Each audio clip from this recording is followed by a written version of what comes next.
এই রাজুতে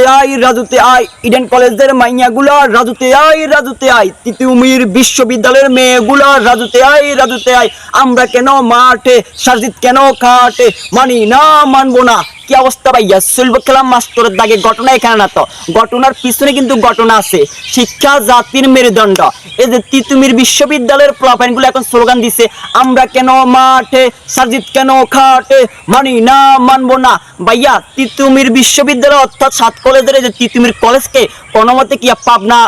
পাবনা মানে মানসিক হাসপাতাল হিসেবে ঘোষণা করা যায় না তাদের চাওয়া পাওয়া আকাশচম্বী একটা ছেলে বিয়ে করছে সেটাও তারা মানে নিতে পারতেছে না তারা স্লোগান দিতেছে আমরা মাঠে কেন সাজিদ কেন খাটে মানি না মানবো না আমাদের দাবি সার্জিস আলমে বিয়ে করছে সার্জিস আলম খাটে কেন হেতারা সেটাও সহ্য করতে পারে না কেরে ভাই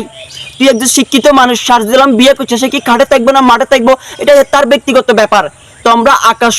আকাশচুম্বিক ওই যে সুদা মার্কা যদি ছাওয়া পাওয়া লইতো না মাঠে থাকো তাহলে তোমরা মাঠে হয়ে থাকবে তোমরা কেন তাইলে এই যে এইসব আবল তাবল স্লোগানগুলো দিচ্ছ তোমরা এখন স্লোগান দিচ্ছ আমরা কেন মাঠে সাজিদ কেন খাটে মানি না মানবো না রাজুতে আয় আচ্ছা ভাই হাতে বিয়ে করছে তোরা হাতে মাঠে থাকবো না খাটে থাকবা তার ব্যক্তিগত ব্যাপার এই যে তোরা শিক্ষিত ব্যক্তিরা তোরা প্রোফাইলগুলো কি চাস মানে তোরা আবল তাবল মার্কা যদি ছাওয়া পাওয়া থাকে তোদের তাহলে এইগুলো কোনদিন পূরণ হইব অনেকে বলবেন কি আমি তিতুমির বিশ্ববিদ্যালয়ের বিপক্ষে কইতেছি এটা তিতুমির বিশ্ববিদ্যালয় এটা হচ্ছে মানসিক ভারসাম্যহীন হাসপাতাল হিসাবে ঘোষণা করা হোক তোরা আরে গালি দিলেও দিস ভাইয়া।